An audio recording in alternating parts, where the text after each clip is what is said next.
በመቀጠል ረሱል ሰለላሁ ዐለይሂ ወሰለም ምን ይላሉ? ኢነ ሚነል በያኒ ለሲሕራ፣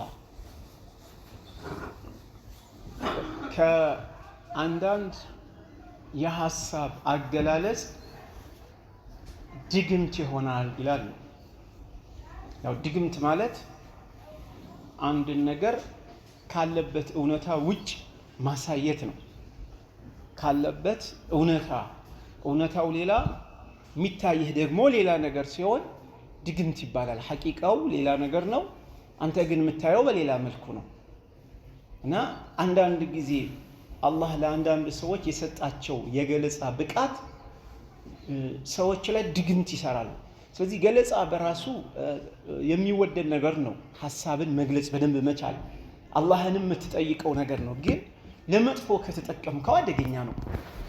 ለጥሩ መጠቀም ግን ሐሳብን ለመግለጽ፣ ቁርአንን ለማብራራት፣ ሐዲስን ለማብራራት፣ እውነትን ለሰዎች ለማሳየት አንደበተ ርቱዕ መሆን በጣም አስፈላጊው ነገር ነው። ከትዳር ጓደኛህን ፍቅር ለመመስረት በደንብ መግለጽ የማትችል ከሆነ ለትዳር ያስቸግራል። ባለቤትህ ለፍታ ደክማ ገንፎ ሰርታ ስታመጣ አንተ ዝም ብለህ እንደ ቅርጫት ኳስ ዝም ብለህ መዋጥ ሳይሆን ያን ነገር መግለጽ የምትችል መሆን አለብህ። እንዴት ነው ገንፎ፣ እንዴት ነው ቅቤው፣ እንዴት ነው ምናምን ስትልህ አላህ አንተ መግለጽ የምትችል ከሆነ በደንብ አድርገህ ትገልጻለህ። ኧረ ያንቺ እጅ ነክቶት ያንቺ እጅ ያነጠረው ቅቤ አይደለም ሙዙ ራሱ ቅቤ ይሆናል ብለህ ታስደስታታለህ። ደስ ይላታል አይደል እንዴ? ልብስ ለብሳ ያምርብኛል ምናምን ስትል ኧረ አንቺ ጆንያም ብትለብሽ ያምርብሻል። የሚያስጠላው ነገር ራሱ አንቺ ላይ ሲሆን ያምራል ስትላት ደስ ይላታል። ጥሩ ንግግር፣ ጥሩ ቃል ሰዎችን ስለሚያስደስት፣ ያለ አግባብ ደግሞ አንተ የሆነችን አጅነቢን ሴትን በቁጥጥር ለማዋል ሰዎች እንዲህ ሊጠቀሙ ይችላሉ። አጅነቢ የሆነች ሴትን ልክ እሱ መላኢካ መስሎ ይቀርባታል። ጁምዓ ቀን ሰላዋት አወርጂ ብሎ ያስታውሳታል። አዝካረ ሰባ አደረግሽ ወይ ይላታል። በቃ ምን አይነት ሰው ነው? በቃ ሌል ወነሃር ዚክር የሚያደርግ ሰው ላይ ይመስላል። ግን ያ ውሸት ነው። መጨረሻ ላይ እቺ ሴት ይሄ ልጅ በጣም ትወደዋለች። ምናልባት እሱ ባይጠይቃት እንኳን እሷም ልጠይቀው ትችላለች ለትዳር።